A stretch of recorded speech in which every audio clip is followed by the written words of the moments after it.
Let's talk about mandatory Yeah. vaccines because, Scott, in my view, is quite rightly extremely Yes. concerned about what would be a very sinister development in this country. They're already coming to play in Austria. Germany's going Yeah. to do the same. Ursula von der Leyen, the EU Commissioner, says the 28 countries of the European Union have got to think about it, got to have a conversation about it. Now, Boris says we've got to have a conversation about it. What does the medical fraternity feel about mandatory vaccines, Renee? So this is really mixed, and I've had arguments with doctors because some of them feel that we need to do it and some of them don't.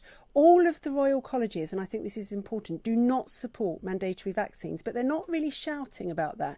But they don't. The BMA, the RCGP, the Royal College of Surgeons do not support mandatory vaccines, and I think that's important. And actually, it's about time they stepped up to the plate and wrote some letters to the government saying that, rather than just, every now and again saying it.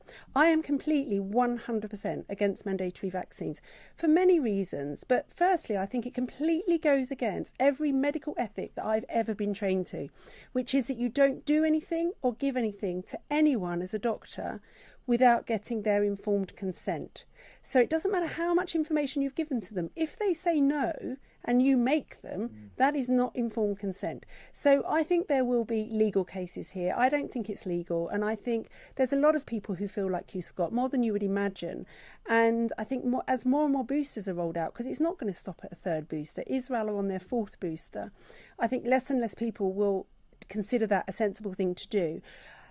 I don't think the government or anyone around the world is giving us any scientific evidence as to how a mandated vaccine works. It doesn't stop transmission. It doesn't stop infection. It isn't as good as natural immunity. So why the hell would you force people to have it unless there was another reason?